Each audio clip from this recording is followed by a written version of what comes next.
Yan o. Luto na yung ano ng dahon ng malunggay.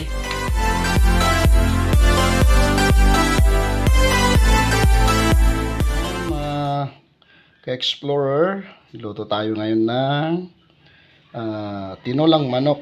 Native to mga ka-explorer. Native na chicken. Yan, tinola. At ito yung mga sahog. Siyempre, nasa probinsya tayo ay yan, dahon ng malunggay. Yun, sarap niyan mga kababayan, mga ka-explorer. Tsaka yung dugo ng manok. Yan. Tsaka ito yung ingredients. Linalagyan ko kasi ng luya, tsaka yung sibuyas, at 6 na pirasong ngipin na garlic. Yan. Wala kasi tayong patis, kaya ito, bagoong. Tsaka isang kutsaritang asin, at isang pack na maliit na magic sarap pampalasa. Yan, mga kabayan, ang ating lulutuin, tinolang manok. So abangan nyo mga kabayan, mga ka-explorer, ang ating pagluluto ng tinolang manok. Yan, luluto sa ating gas stove. Yan, yun, infrared gas stove. Yan, by Maxit 2. Yan, tsaka itong gagamitan nating kawali. Yan, painitin muna natin mga kababayan kasi medyo basa at hinugasan kasi natin. Yan. May kulang mga kababayan. Ito, manteka. Yan, mainit na. Lalagyan na natin ng manteka kasi pag ako nagluluto ay inuuna ko muna yung mga ingredients. Yun. Medyo gisa muna natin. Ayan. Para bumango. Pang ano lang to? Tanggal yung lansa. Konting lansa ng manok. Ayan. Kasi ako naglalagay talaga ako ng ganito para pantanggal ng lansa. Kaya na natin yung bawang, garlic. Ayan. Ayan, yung tinupik natin garlic ay gigisa natin ng medyo brown na siya. Saka natin lalagay yung sibuyas. Ayan. Medyo halo-halo natin kasi mahirap kung masunog.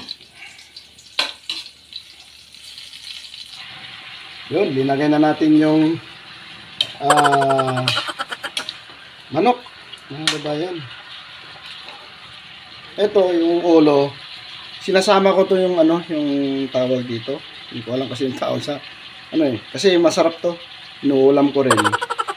Tsaka yung paa ay sinasama ko rin yung balat doon sa kita niya. Para maano naman yung uulam doon. Kasi yung kuya ko ay mahilig sa paa. Yan. Paa tsaka yung sa wings. Ito. Medyo malaki. Ako naman, yung ulo, tsaka ito. Yan. Yan ang natin mga kababayan. Yan.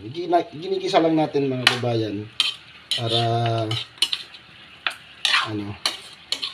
pag nagisa na mamaya yan, masarap na yan. Lalagyan na natin yung bagoong. Yan, takpan natin mga kababayan para maganda yung pagkaluto niya. Yan. Para sakto yung mag-isa mamaya. After mga 3 minutes. Pwede na yan. Ay lalagyan na natin ng bagoong. Yun. So ayan mga babayan, bubuksan natin para ano, tawag dito. Haluin natin. Para yung nasa ilalim ay pumaibabaw naman. Ayan. Ayan, oh. Taba-taba na. Ano pa yan? Wala pang ibang ingredients yan. Parang masarap na. Ayan.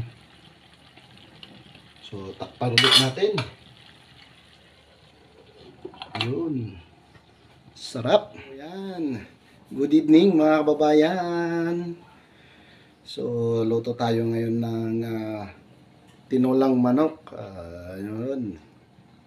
Kasi sa ano mga babayan, meron kasi akong ano dito sa likod bahay, backyard, konti maliit lang, pinaglanon ko ng manok. Dito ako nag-aalaga ng manok. And para kahit ano naman ay may palipas oras. Mga ano lang naman, nasa mahigit 20 pieces, 20 chicken na inaalagaan dito, pinapakain.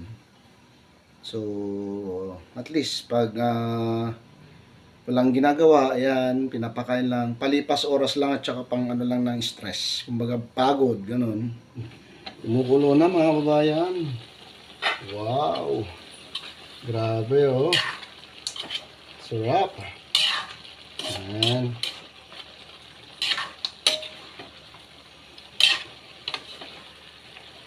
Oh, di ba?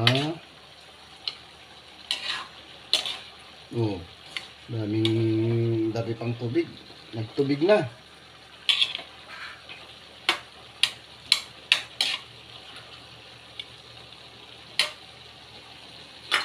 Hindi naman masyadong ano to, nalutuin kasi bata pa siya mga babayan. Wala pa siyang isang taon. Nasa 10 months. 10 to 11 months lang.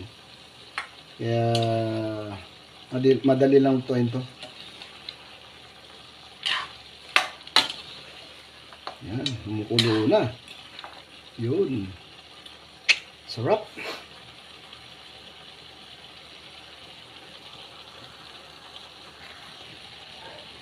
Ayun, total nag-isa na natin kanina tsaka lumabas na yung taba, anong tawag dito? Parang ano ng manok. Yung taba niya. Manteka. Ayun tawag. Kaya pwede na natin lagay yung bagoong para pag bumaba na yung, mawawala na yung sabaw, ay yung bagoong ay nahalo na dun sa mga laman. Ayan. Lagyan na natin. Ayan. Yun. Tapos halo-halo lang. Ayan.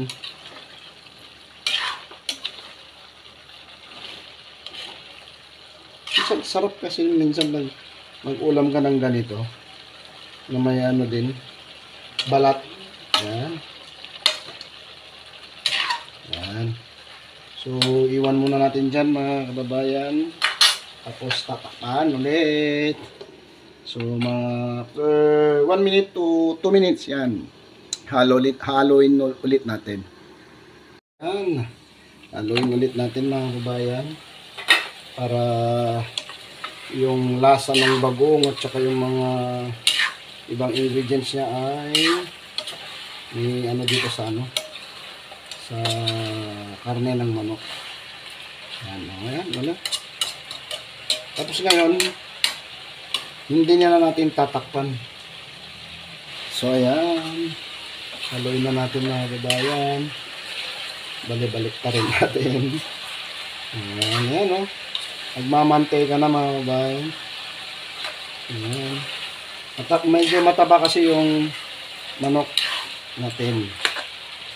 Kaya sarap nga mag-alaga pag ganyan eh. Pag nagkatay ka, mataba yung manok. Kasi naman magkatay ka, parang hindi kumakain ng ilang araw. Yan. Yan, hindi na natin tatakpan mga babayan. Kaya na lang natin ganyan. Yan, rinig nyo naman yung pagkulo ng manteka niya. Oh. Ayan oh.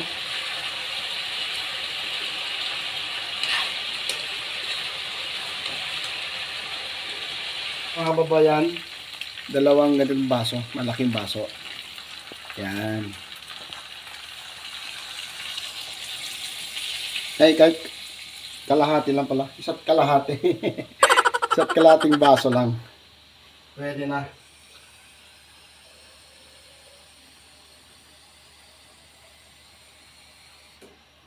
Yan.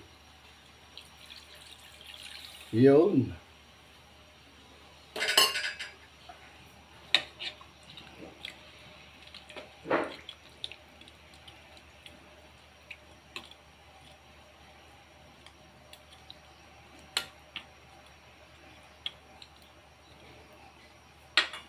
Tapos, pag takpan na natin para pag mag-boil na siya, mamaya mga after 2 minutes ay lalagyan na natin ng pampalasa, magic sarap. So ayan mga babayan, kumukulo na siya oh. Wow. Yun oh. Sarap oh. Yun. Kumukulo na.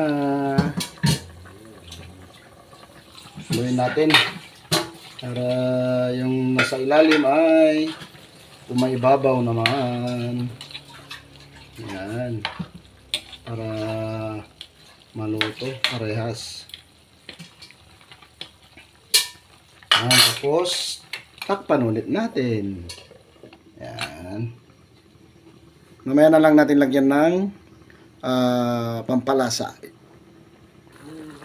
So yan mga kababayan, tinanggal ko na lang kasi umaapaw na. Tatanggalin na lang natin yung takip. Umaapaw na kasi. Yun. Sarap oh. Sarap ng kulo niya. So ayan mga kababayan, lalagyan na lang dagdan natin ng ito, magic sarap. Pampalasa. Ayan. Bahala na kayo kung gusto nyong lagyan yung lulutuin yung manok, basta ako naglalagay ako. Yan, lalagyan natin. Tapos kahit lang, kalahati lang dito sa kutsara na asin. Yan.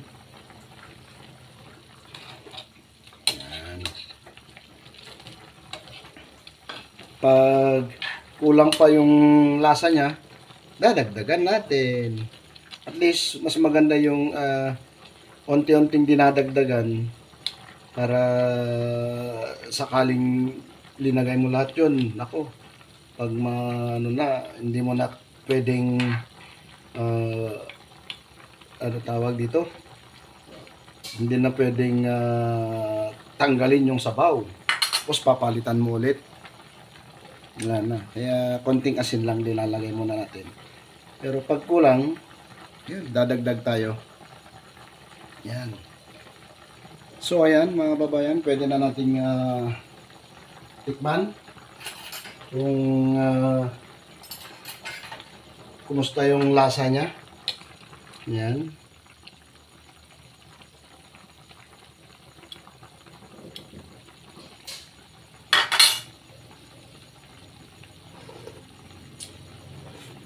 Yun. Sabi ko na nga ba eh. Tama-tama lang yung paglagay natin ng konting asin. Sakto lang para sa akin. Ayan. Kasi mahirap pag maraming asin.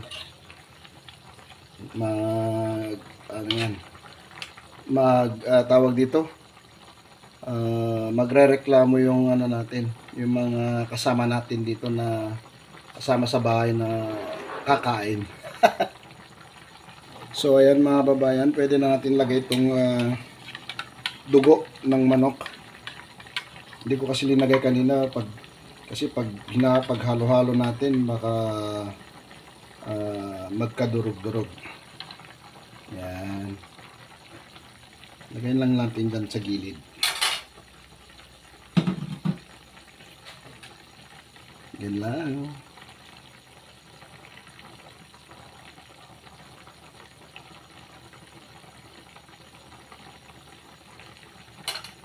Tapos maya-maya lang, pag medyo after 1 minute, pwede na natin lagay yung dahon ng malunggay. Yan. So mga babayan, pwede na natin lagay yung dahon ng malunggay. Yan. Yung bakit tinatanggal ko yung mga ano dito sa gilid na dito, kasi dito ko ilalagay yung malunggay, kasi lulutuin ko lang yung malunggay mga kababayan, tapos ilalagay, hindi ko ihalo dyan na totally, lulutuin ko lang dyan yung malunggay, tapos ilalagay ko sa isang lagayan pag naluto na. Yan. Kasi mag-iiba kasi yung lasa. Medyo ayaw kasi ng mga bata na ano tawag dito, yung ibang lasa, medyo parang mapatla ba yun? Ayun. Yan. Ganyan natin para maluto siya. Marami ito pag tinitignan mga bababag, hindi pa ano. Pero pag naluto na yan, konti na lang to. Ayan o, di ba? Konti na lang yan. O.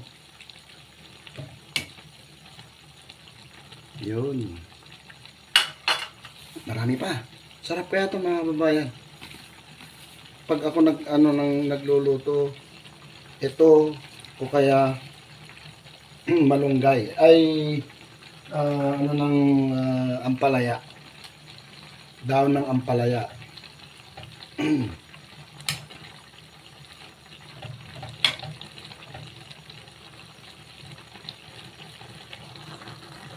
Yan, tapos natin balik ka rin natin para yung nahuli yung nasa ilalim. Yan, para lutong-lutong sila. Yan. Yan, ganyan lang mga babayan. Yung pagluluto ko na tinulang manok. Yan. Siyempre, lahat naman tayo, iba-iba yung style natin magluto ng tinulang manok. Diba?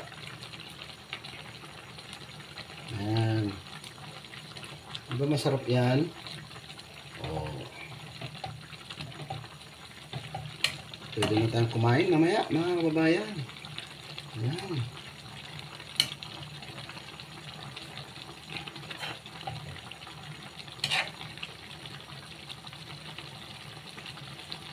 Yan o. Luto na yung ano ng daon ng malunggay. Yan, pwede na natin hanguin. Yan, lagay natin dito. Yan, o, di ba? Ang dami kanina. Ngayon konti na lang. O.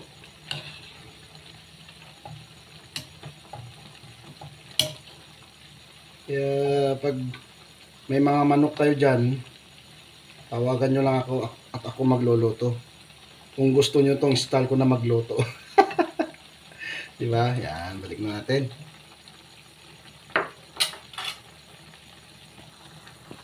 Ngayon, dadagdagan natin ng konting tubig mga babayan.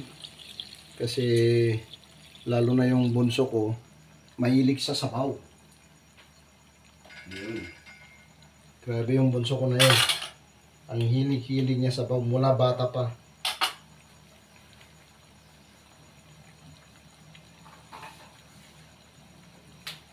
So, ayan. Pag kumulo na to, okay na to mga kababayan. Luto na to mga kababayan. Ganun ako magluto. Inuhuli ko yung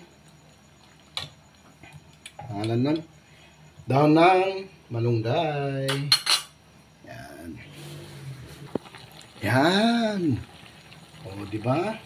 Pwede na tayong kumain mga kababayan. Patayin ko na yung stove. Yun. At ako ay kukuha na yung aking gusto. Ito. Yan. Sana yung ano. Ayun, paborito ko. Yan. Sa konting konting laman o sabaw.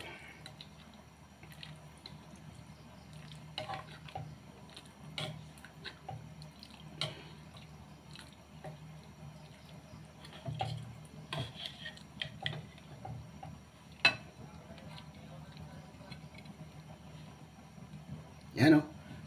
Okay na to mga kababayan. Kain na tayo. Ay, pasensya na mga kababayan. Ako lang mag-isang kumakain kasi yung anak ko gumagawa pa ng school papers niya. Tsaka yung bunso ay umatid siya ng rosary. Yung nagano sila ng rosary, bahay-bahay. Kasi nag-aral siya sa private school sa Queen of Peace High School kanan. Ano ng pare. Ayun. Required silang mag Santo Rosario.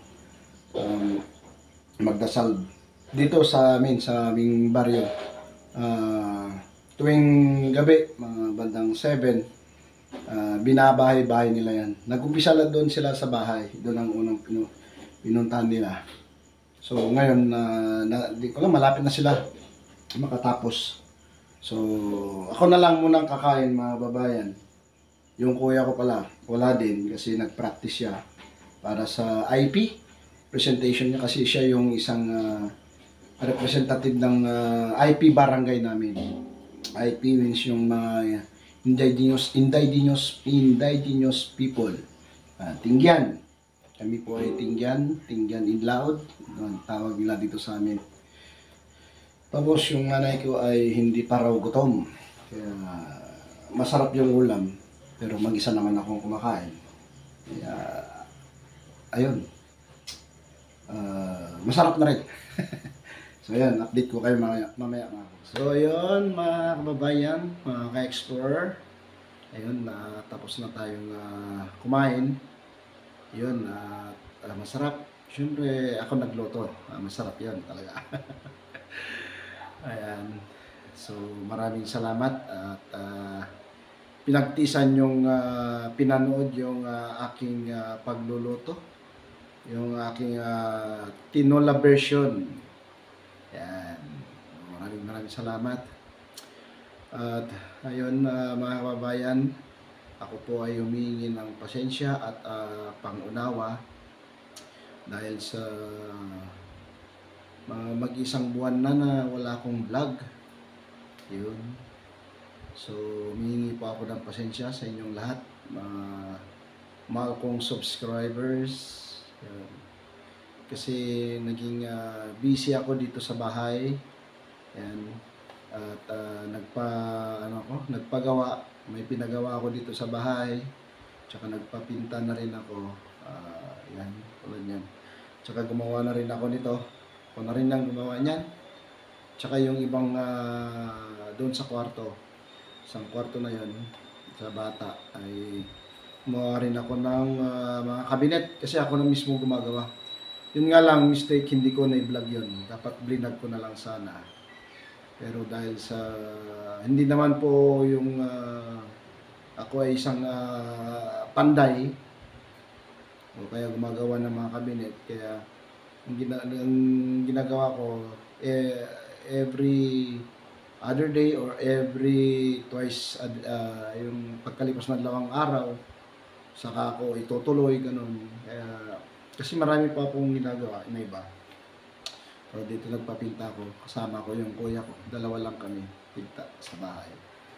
So, ayun, kaya hindi ko na naisingit-singit yung pag-vlog. Yan. Pagpasensyaan nyo na po. At ako ay, ito lang, naisingit ko na lang to kasi patapos na rin yung bahay.